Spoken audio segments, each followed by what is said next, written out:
Assalamu alaikum to all my viewers. Welcome to Stove மேல கடாய்.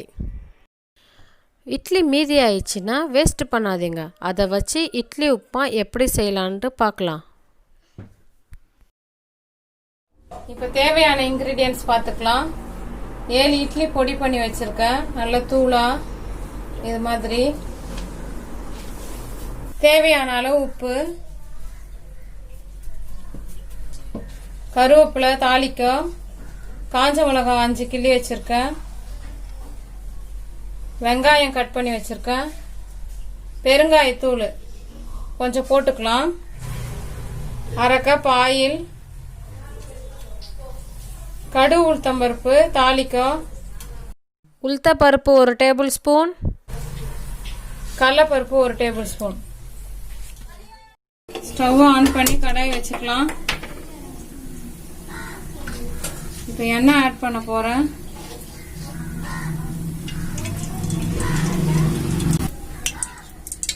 எண்ணெய் heat ஆயிடுச்சு.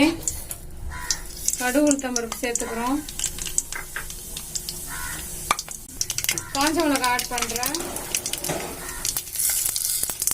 உளுத்தம்பருப்பு ஆட் பண்றேன். கடலைப்பருப்பு,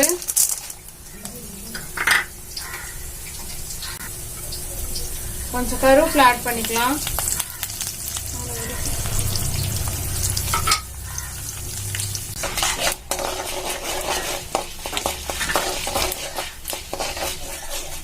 கடலைப்பருப்பு உளுத்தம் பருப்புலாம் பொரிஞ்சிடுச்சு நல்லா. இப்போ வெங்காயம் ஆட் பண்ணிடலாம். பொரிட்டோம், நல்லா பொரிஞ்சிடுச்சு. இப்போ உப்பு ஆட் பண்ணிக்கலாம்.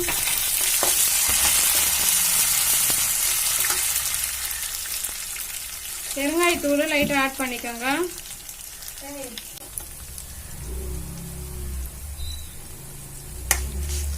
பெருங்காயத்தூள் ஆட் பண்ணிட்டேன். இப்போ தூள் பண்ணி வச்சிருக்க இட்லியை போட்டு கிண்டிடணும். அவ்வளவுதான்.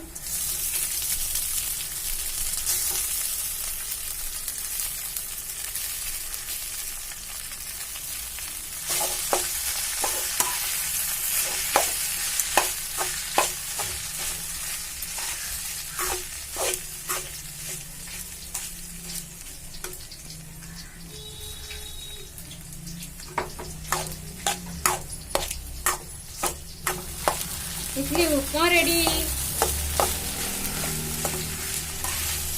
நம்ம ஹவுஸ் இட்லி மீதி ஆயிடுச்சுன்னு சொல்லிட்டு கவலைப்படாதீங்க. பசங்களுக்கு இது மாதிரி செஞ்சு கொடுங்க, நல்லா விரும்பி சாப்பிடுவாங்க. இட்லியோட இந்த டேஸ்ட் ரொம்ப பிடிக்கும் அவங்களுக்கு. நல்லா டேஸ்டியா சாப்பிடுவாங்க.